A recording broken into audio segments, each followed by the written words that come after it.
In this episode of the Smart Community Podcast, I have a fantastic conversation with Kim Seeling Smith, the CEO of Ignite Global. Kim used to call herself a future of work expert, but these days she says that the future of work has arrived, so she has now become a now of work expert. This is another audio from the YouTube series I've been doing, catching up with previous podcast guests and friends of the Smart Community Podcast. In this episode, Kim and I discuss her background and her work and how it's really accelerated in the current crisis. She tells us about her research on what people are learning from this COVID work from home experiment and why we all need to take this disruption seriously, learn from it, and be as prepared as we can be for ongoing disruptions into the future. We explore the relationship between COVID, under and unemployment, and the critical skills shortage, as well as what the workplace will look like post-COVID and what managers in particular have to improve in order to be effective in the workplace of the next decade. Kim tells us about her white paper on the difference between companies that fail, those that survive, and those that thrive after crises and recessions, as well as how she has reset her business during this time. We finish our chat discussing what employees and employers should be thinking about now and the now of work that has arrived. As this video was not a regular episode of the podcast, Kim didn't tell us where to connect with her, but you can find her on LinkedIn or at igniteglobal.com. As always, we hope you enjoy listening to this episode as much as we enjoyed making it. Welcome to the Smart Community, Smart Regions, Smart Towns, and Smart Cities. It's where we live, work, and play. With smart communities, the future starts today. Big data, smart mobility, emerging trends galore. The Smart Community Podcast is what you're looking for. Hi, Kim. How are you this evening? I'm good, Zoe. How are you? I'm very well. I'm really excited to talk to you. I've been watching your stuff on LinkedIn and we've had some conversations. So first of all, let's jump straight in. And can you tell us who you are, what you do, Absolutely. and where you are from maybe as well? Yes, the accent is a bit confusing. So my name is Kim Seeling Smith. I'm the CEO of Ignite Global. And until March the 13th, 2020, I considered myself a future of work expert, but the future of work arrived at about 5 p.m. on that day when everybody downed tools and started the world's largest work from home experiment. So I now call myself a now of work expert because the future of work has arrived. Yeah, absolutely. Tell us where you're based. I was just going to say, yeah, I'm based in Sydney. I have lived in Sydney for about 12 and a half years. Before that, I lived in New Zealand for about 6.5 years, but originally from the US. Yes. You've still got your accent there. I do. Can't lose that. Okay, we all know what happened. Well, everyone in Australia that's listening knows what happened on the 13th of March. But tell us a little bit more about, how you've gone through, what you did before and how's it different now? Yeah, honestly, it's not. It's just accelerated. What I teach now is really no different than what I taught before because I've been trying to help organizations get ready for the future of work for about the last 10 years. I'm a fact finder. I'm an accountant by training, and I like my stats, like my data, like my research. And when I started this business in 2009, I started researching what the workforce was going to be over the next decade or two. And I wanted to leverage the experience that I had had previously working as a recruiter for 15 years. Let me back up a little bit. I actually started this business in 2009 because after 15 years of working as a recruiter and doing 5,000 interviews with people, I like to consider it 5,000 exit interviews because 5,000 people walked into my office and told me why they wanted to leave their jobs, or more likely their managers. And so I decided that I would leverage that experience and start a consulting firm that I would help organizations create environments where their people could thrive. And I thought that that might be a win-win. So I started doing the research and wanted to increase my knowledge and increase my what I was seeing anecdotally from those 5,000 exit interviews. And I became fascinated with the future of work and fascinated with all of the predictions that the futurists were making, specifically around this decade, because I knew from all of the predictions that we had seen that this decade is really going to be a pivotal decade. And the only difference in what I teach is I expected to really have another couple of years before we were working from home in the numbers that we are now. I was predicting that that would occur between 2022 and 2025 based on the research that I was doing. And of course, it happened literally overnight. I'm doing some fascinating research right now, as a matter of fact. It's out to my 13,000 contacts in my database. So it is global, but primarily centered around New Zealand, asking people what they think the post-COVID workplace is going to look like versus the pre-COVID workplace. And it is unbelievably fascinating to me what people are learning from this work from home experiment. A lot of managers that thought that they were prepared found themselves unprepared. A lot of managers who never thought that a workforce could be productive working from home are being quite pleasantly surprised that they can be. So that's a very long answer to your question, but I'd say that the pace and urgency at which I'm teaching the concepts that I teach has changed, but the concepts certainly have not. I'd venture to say that companies are taking this a little bit more seriously, though, than they did prior to COVID. No, that's really fascinating, and I'm excited to hear about your research that you've been doing, well, the research you've done, and then the research that you're doing now, because we really need to learn from this time, right? We need to, and the way that you learn is you ask the questions, you measure, the data. You're a data nerd like me. You look at the data and what is it telling us, and I think that's such a key, a really important thing that people like you and I, that analytics, you have to do that during these times of crisis, because otherwise we will end up going backwards rather than, that accelerations happen, but we don't really. Yeah. And, it's really interesting. You've got a really good point there, because we have to learn from this experience. This is not going to be the only disruption that we have in this decade. I'm hoping that it is by far the most, the greatest disruption. I'm hoping that we don't have another global pandemic, although I would not rule that out. I'm hoping that we don't have anything else that makes the world stand still. But it is one of many disruptions, and the disruptions will come in terms of company by company, industry by industry, geography by geography. So we really need to take this seriously now. We need to understand what we need to do as an organization and what we need to do as a people manager to have the right workforce and the right commercial acumen to be able to seize opportunities that come with these disruptions, as well as to overcome challenges. And that's a really good point, and something that our business coach Jacqueline Nagel has posted on, and something I've been thinking about a lot is, as much as this is a global pandemic and it's made the world stand still, there are things that happen to people and our businesses that make our world stand still, which actually produce the same result as, what's happening globally. However, because it's happening to everybody, everyone's aware of it, so you're able to talk about it. We're able to, find these solutions. But when it's just you or just your community or just your business, it's actually even more challenging, because it's not happening to everyone else. It's only happening to you. So that is, we can learn. That is one of the real benefits. And there are a lot of benefits. In fact, there will be winners from this. I was talking to a client today, preparing for a virtual training that I'm going to be doing to their client database.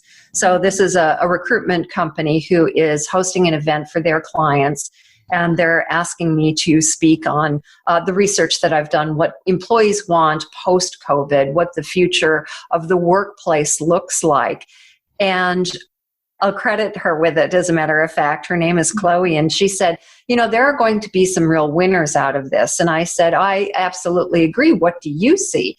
And she said, well, we have completely taken away the excuse that people can't work from home. So that opens up a whole field of people who have been underemployed that can now work to their potential, like the physically challenged, like even the mentally challenged. If you have not been able to go into a workplace and that stopped you from finding work, you might be able to find work now if you set yourself up from home, because we've proven it. We can do it. And that's clearly a benefit to people who have been underemployed. But quite frankly, it's also a huge benefit to employers because, there are some things that will remain true post-COVID that were true pre-COVID that we're not even starting to think about. For instance, the critical skill shortage. Here in Australia, we've hit 1 million unemployed people. Now, I'm an ex-accountant and I can't do the math in my head, but that's a lot of people. We're talking about going up to potentially 10%. In the States, they will almost inevitably go up to 20%. That will come back. That will change as the economy gets opened up, and we will get back to a critical skill shortage. At the same time, we're going to have more unemployed people because there's a real disparity in the skills that employers need versus the skills that the people have. So employers can look at a whole different database of candidates and look for those innate abilities or those strengths that are required to be successful in those roles and then provide them training. So one of the opportunities is to bring back some of those unemployed people, but another is to employ the underemployed and use that to help beat this critical skills shortage, because we will be back there within, I'm guessing, a couple of years. We'll be really complaining about the lack of skills available in the marketplace. And I think it's particularly important for regional areas both ways, right? So we're thinking that we can't access skills that we need in regional areas, and so that's a gap. But actually you can access those skills now. They might just not be right at your front door.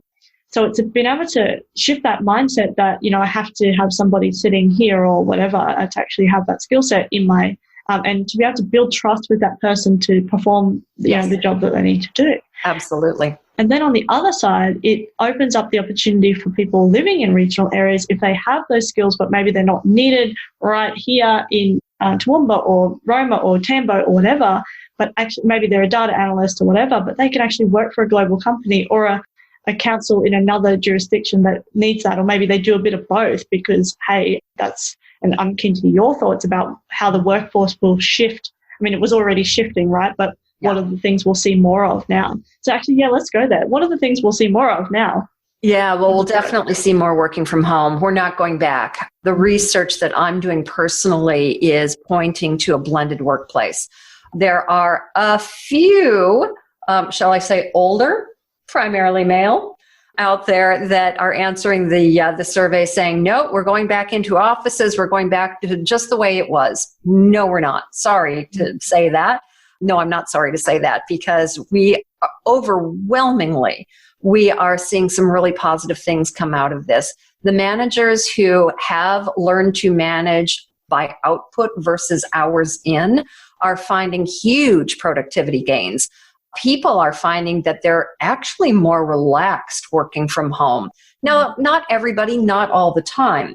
So what I suspect is that we'll have a blended workplace. And especially as we come out of lockdown and start going back into the office, we're going to have to maintain that physical distancing. I hate the term social distancing because we need the social connection more than ever before, but we're going to have to maintain that physical distancing. So we cannot stack as many people into offices as we have been in the past. So office space has to have more square meterage per person.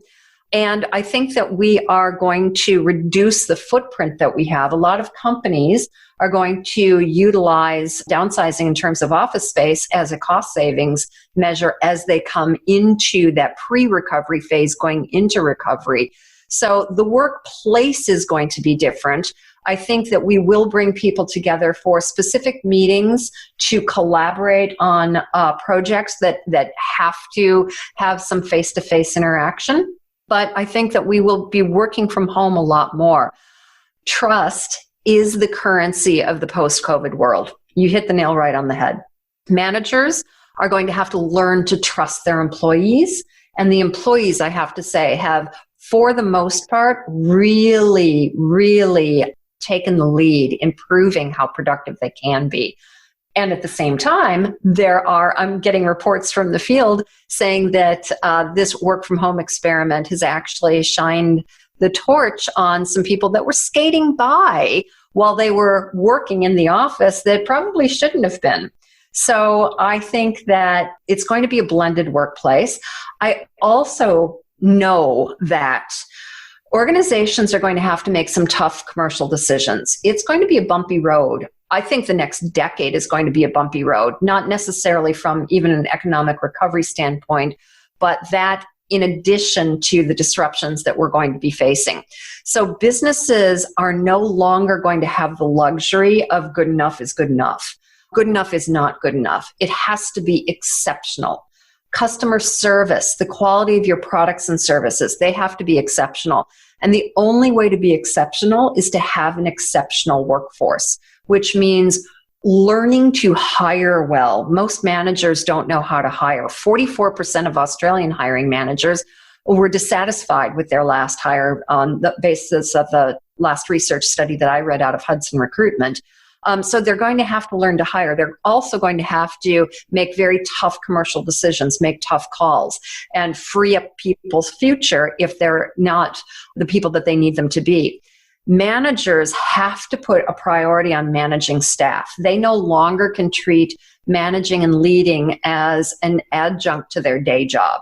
Their role is to inspire and lead staff and to support the people in producing the outcomes that they need for their teams. So we have got a significant portion of managers who should not be in those roles.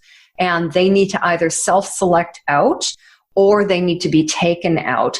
And in return, we have to provide nonlinear career paths for people. We have to provide alternatives to just being promoted to people manager as a way of getting an additional bump in your pay packet or additional responsibility or additional recognition.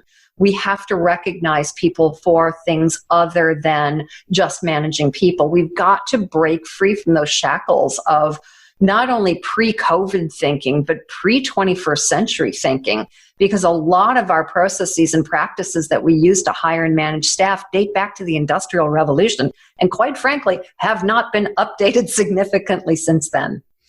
And let's hope, the work that we're doing has been updated since then, right? Yes, definitely. I'm really keen to hear a little bit more about is it a white paper that you produced recently? Yes. So give us the 101. Well, to tip my age, actually, Zoe, I have, look at the look on your face. I have been in the workforce since just after the crash in 87, Black Monday in 87.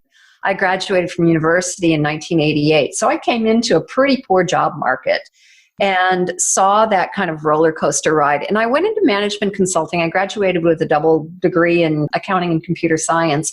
Was terrible in both of those because detail is not my strength. And I very quickly fell into a management consulting role. And then I owned my own business for a while. And then I fell into recruitment, as I said.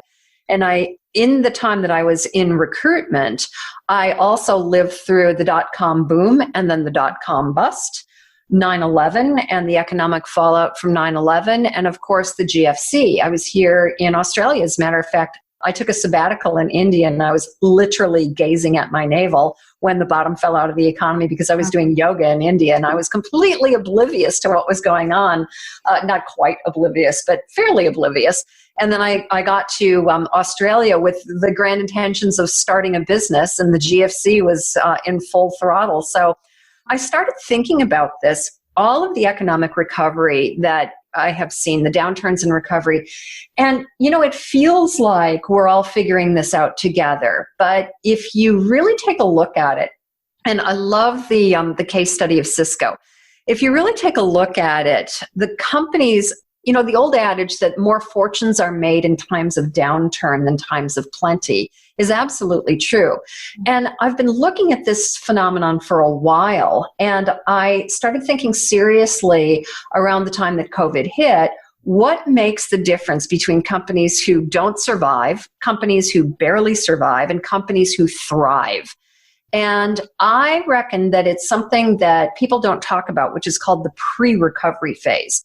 I think that most companies, they go through at first security. Oh my gosh, what's happened? Is everybody safe? Is the company safe? Can we get through the next 2 weeks? And then go into survival. And interestingly enough, the research that I'm doing now shows that 70% of Australian companies are in pre-recovery or survival moving to pre-recovery. So we're almost out of that survival phase. That survival phase is, do I have enough working capital?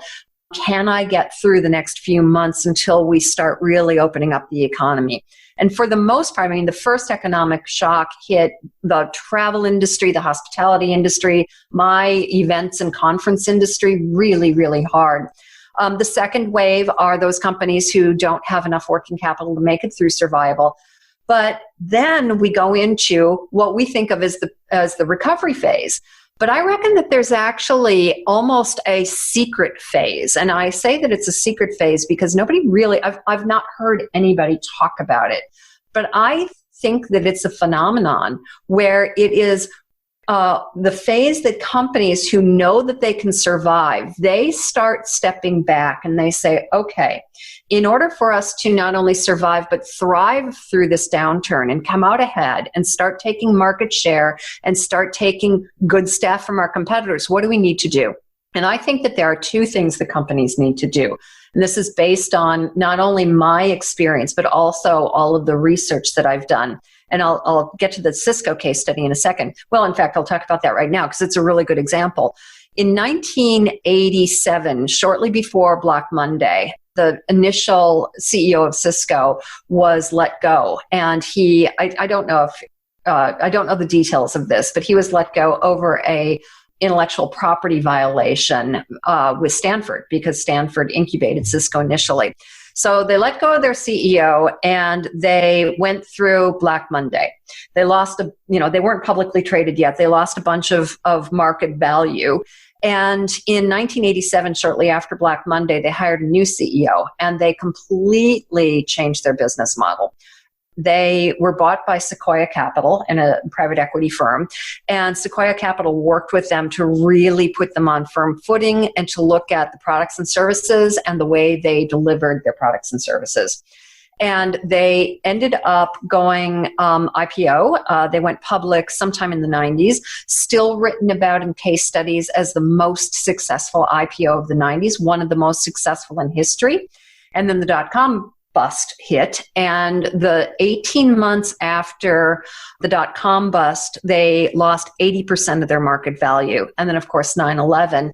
And they came out stronger than that, stronger from that. They went into the 2008 recession because they are a US-based company.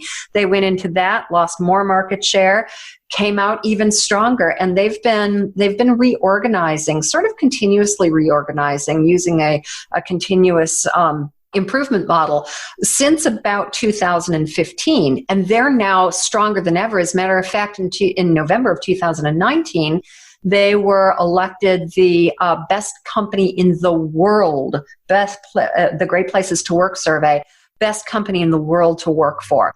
So this is an example of a company that really strategically, right after the downturn and after they've secured their assets and secured their people and have done everything that they needed to do to survive, started thinking strategically about what do we need to do.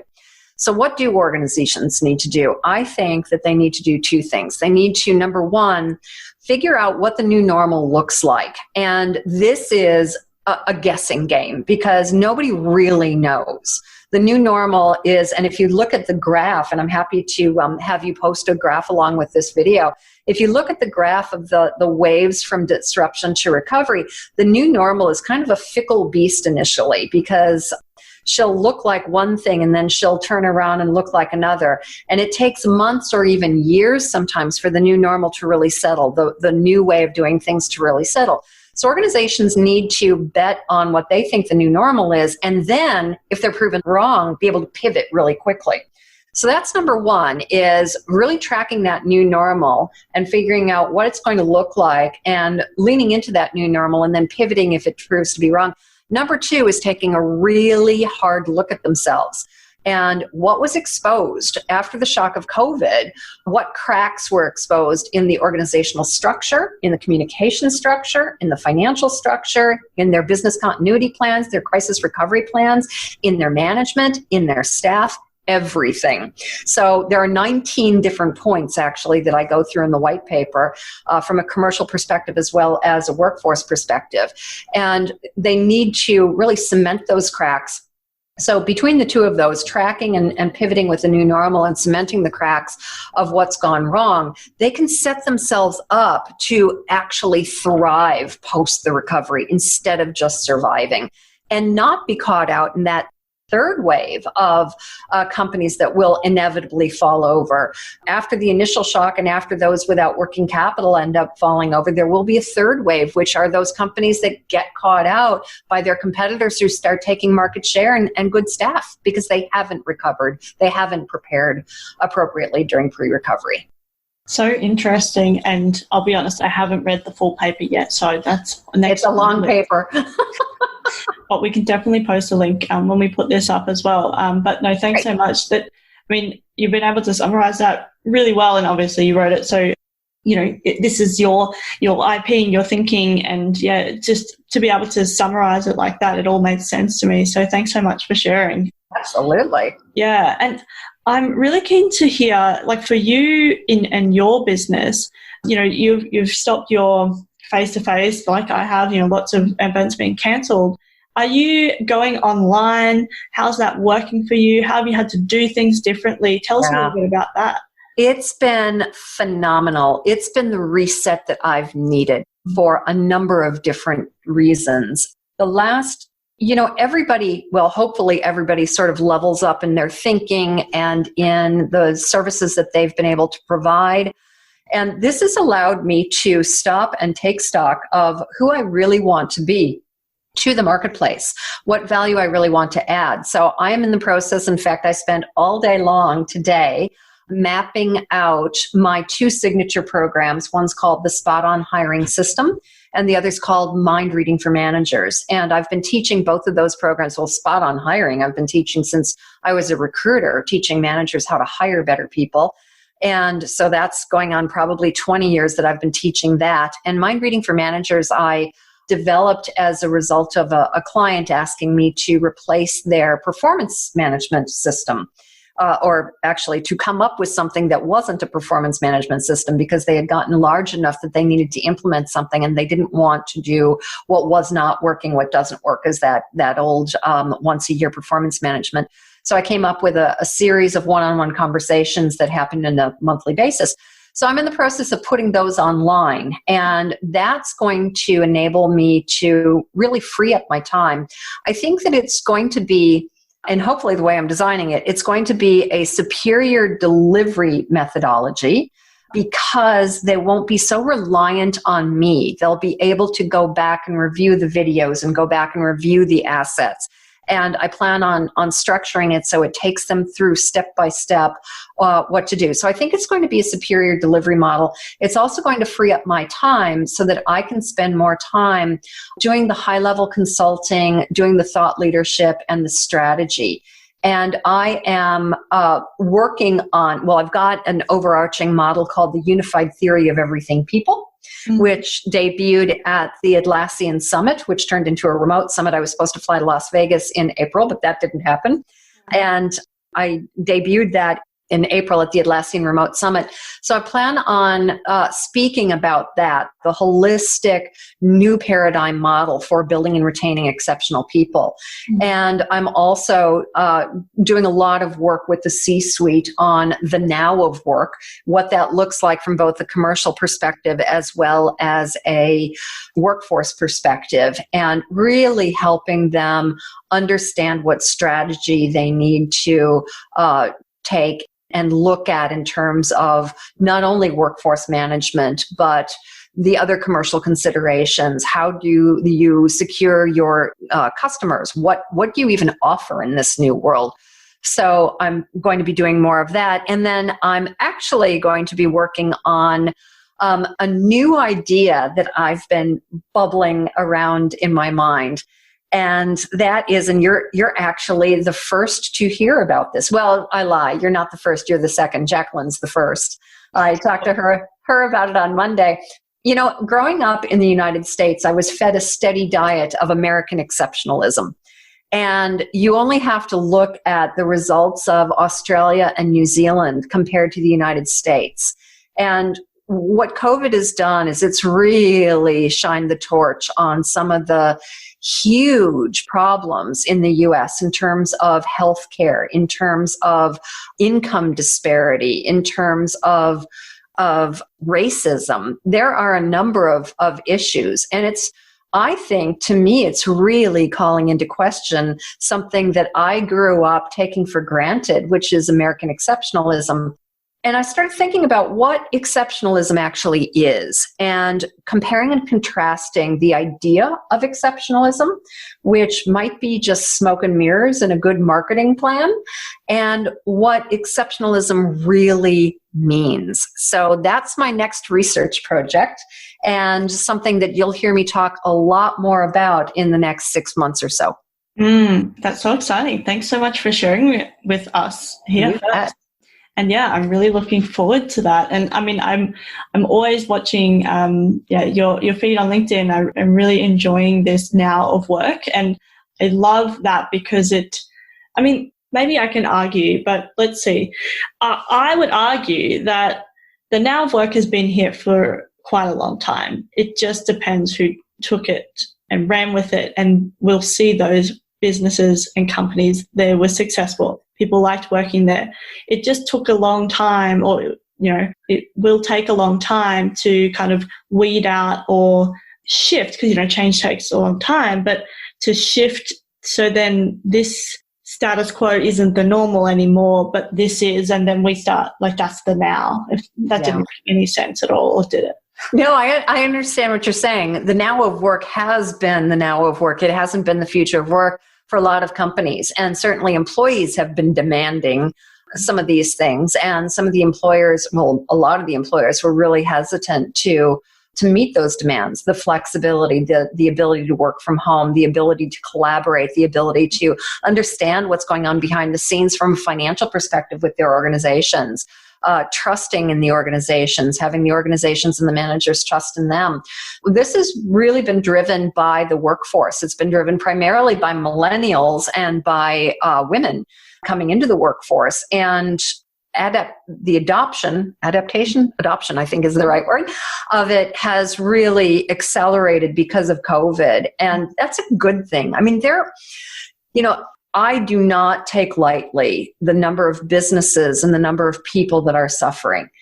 And at the same time, there's, I think, going to be some tremendous gains from this. And my hope is that the people who are suffering are not suffering for long. And I'm really, really pleased and proud of the way our government has handled it. I don't necessarily weigh into Australian politics because, quite frankly, I don't know that much about it. Know far much more about U.S. politics, having been raised on U.S. politics since I was, knee-high to my father, who was a history major.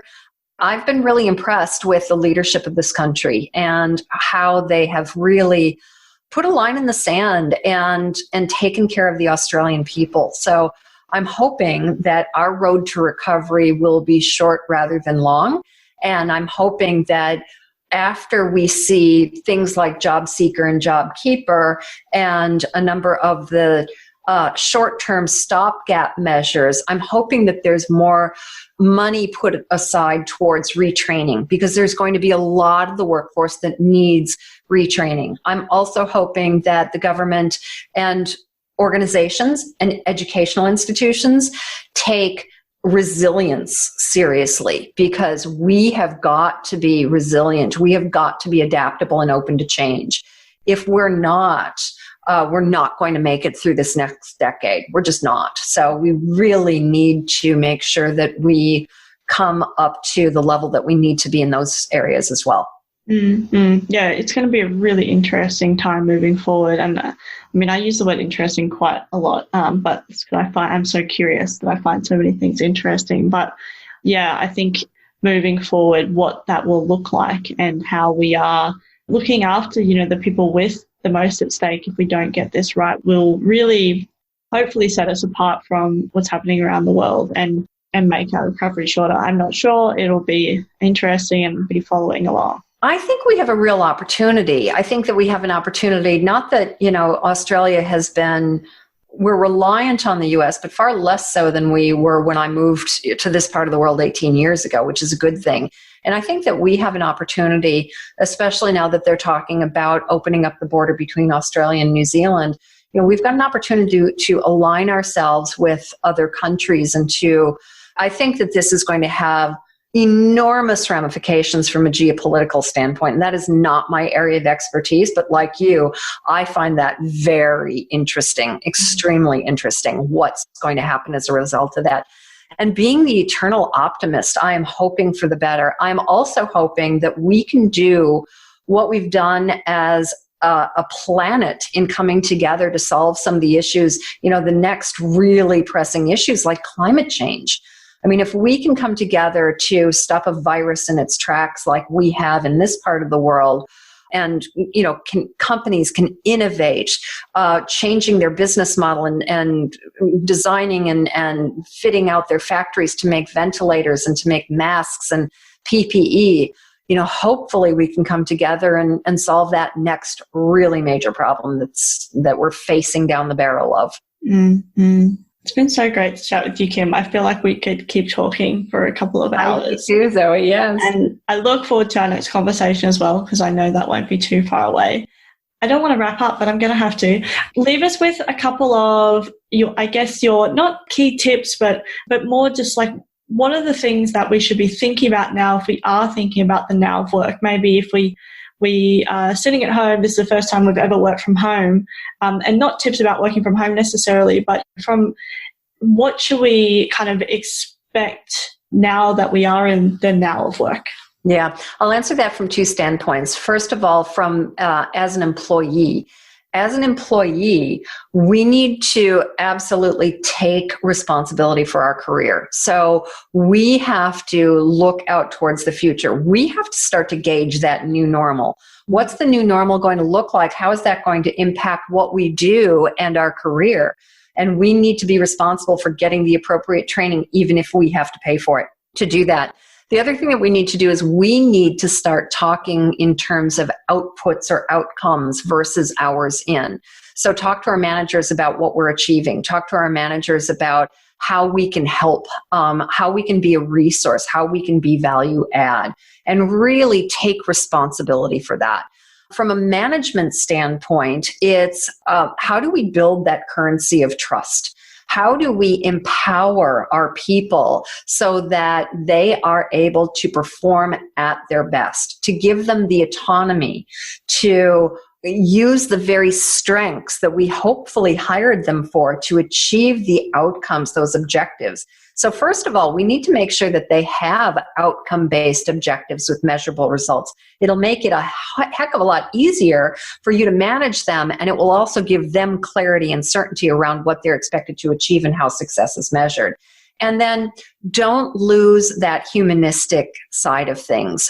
I have had so many managers come to me with success stories talking about how rich their conversations have been with their employees because they're stopping to ask how they are, and they're actually interested, and they're learning about them as a people and as a person, and they're bonding, they're coming together as a community. So don't lose that human element from that. And for both sides of the equation, employees and employers, resilience and the ability to embrace change. So that's what I'd like to leave you with, Zoe. Thanks so much. We'll finish it there because that was just perfect to leave us with. So thank you again, Kim, for coming on to this version of the podcast. And yeah, I really look forward to our next conversation. Thank you. So do I, Zoe. Take care. Talk soon. Bye. Bye.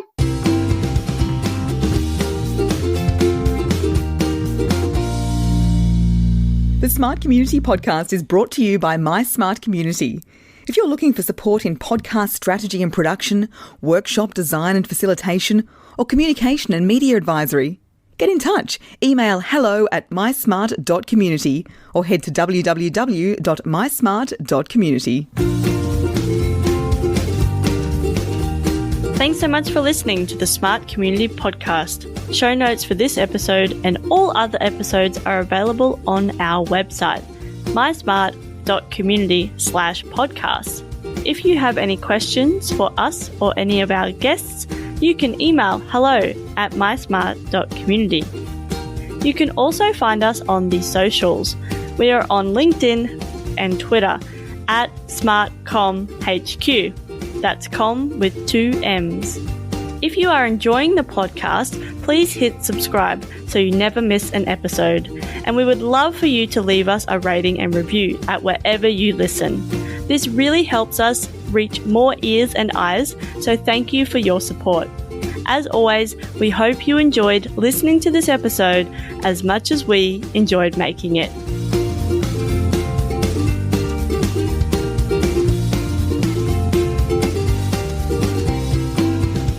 The Smart Community Podcast is what you're looking for.